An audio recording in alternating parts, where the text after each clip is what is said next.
Alright, this is the RPG Pundit, the final boss in Internet Shitlords. And today, I'm here to talk to you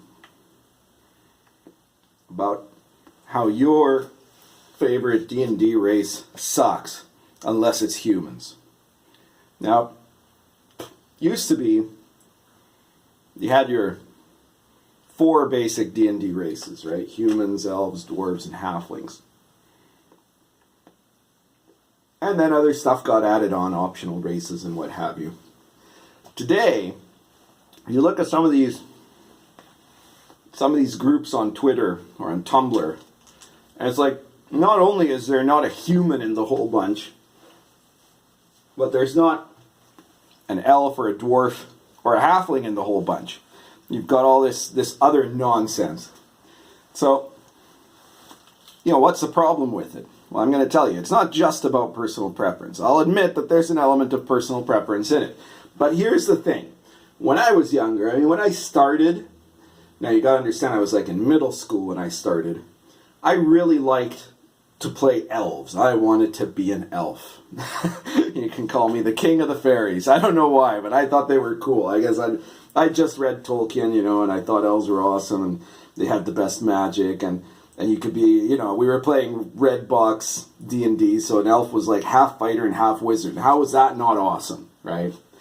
So, I had played Demi-humans. I had played Demi-humans for a long time, right? And I've done even some of the weirder ones. So, I'm not saying that there isn't a play time and a place for that. But what I am saying is this. Ultimately, humans are by far the most interesting D&D race. And worlds where humans are the center of the focus are the most interesting world. So I've got Lion and Dragon here, and you see there it says, the non-human is chaotic and hostile. Most non-humans and monsters are found in lonely places. This makes for an interesting world, a world where everything that isn't part of the human is in the borderland, in that place where you go to adventure and where interesting, adventurous things happen. And most of the non-human things are trying to kill you or in other ways abuse you, right? And they're alien. They're very alien. They're not like us. So why is this better? For a couple of reasons. In the first place, when you're playing a demi-human, even if it's an elf, but never mind if you're playing like, a blue-skinned tiefling or a fire genasi or an Aasimar or any of those made-up races that have no bearing, no connection even to our myths or to our legends, or you're playing a goddamn cat girl or something like that, right? Or a transsexual cat boy girl, or whatever you want to be, right?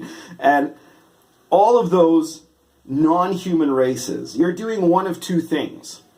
You are either playing basically just a weird human, right? A human who will have maybe a slightly different culture, so that, instead of saying I'm playing a Norwegian, you're saying I'm playing a dwarf, or something like that. And, instead of saying, my character is LGBT, you're playing a half-elf, half-tiefling with gender issues, right? But it's really just a kind of an extension of the element of being human. Or you're trying to make them really different, in which case you will fail. You can't do it because you can't immerse into it as a character. Because when we make other races in fantasy one of two things. They're either analogies for ourselves, right, that we're calling them elves, but really what we mean is the aristocracy, or the way things used to be in the olden days, right? Or, halflings are actually just country peasants, or they represent, human fears, or stuff like that, right? Or whatever. Or dwarves are just Vikings, right? They're just shorter Vikings, or something like that sort of thing. Or the non-human is an archetype. It represents a symbol. It is symbolic of something, right? The skeleton, the undead, is symbolic of death, right? The dragon symbolizes chaos. It symbolizes that force that seeks to destroy and tear down. The werewolf represents man's animal nature coming out. So if you are using non-humans as an archetype, you can use those in your campaign as the DM, but you can't role play an archetype. That ruins the whole thing. You as the player can't immerse into an archetype, and you as the player can't play an archetype without immersing, because then you're either ruining the role-playing experience or you're ruining the presentation of that non-human.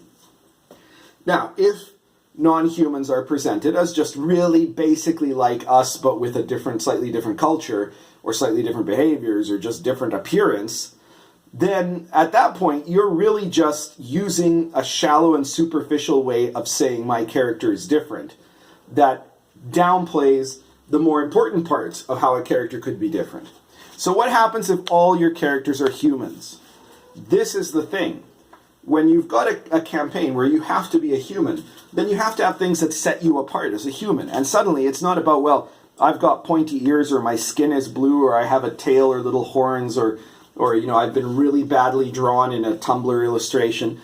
Instead, it's about, what is your character? What is he about? What is his deal as a human being? We are human beings, and so we can relate and create a background for our human beings and create a forward-going development of our human beings that is going to be different than with other races, unless we're just playing those races as human beings, in which case, again, their otherness is just like fashion, right? You might as well say, I'm a human in a silly outfit, right? And that's the same as saying I'm an elf, right? Or I'm a wood nymph, or whatever the hell you are, right? Now, I know a lot of people really love playing non-humans, and you're going to think that this is a terrible rant. And that's fine, because you're probably like 15 or something, or you're a really immature 23-year-old who's gotten all the wrong lessons in college, who doesn't really understand anything. And that's okay. You will either never grow out of it, in which case you're a waste of space anyways, or you will grow out of it, and then you'll eventually come to understand this, right? That the most interesting thing you can play is another human being.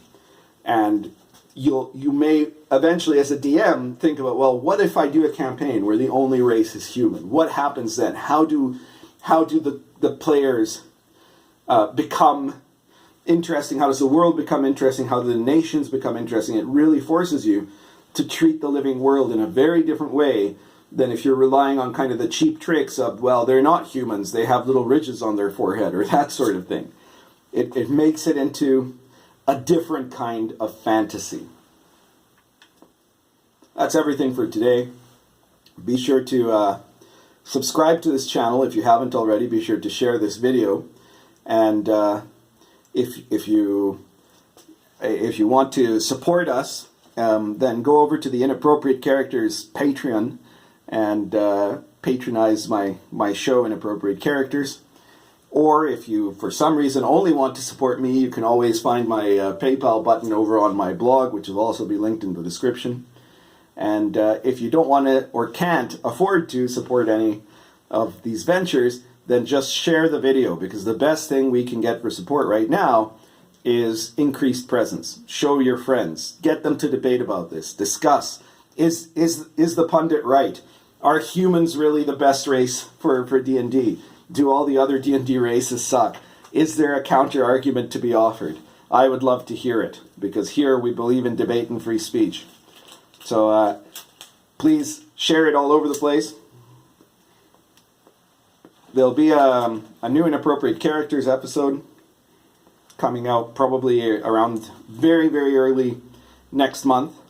But before that, you'll be getting more videos from me. And again, if you want to see me make more videos a week, then support me. Support me on Patreon, support me on PayPal, support my cat. Help us out, and we'll be making more content for you. That's it for today. Currently smoking Lorenzetti Volcano plus Morning Drive.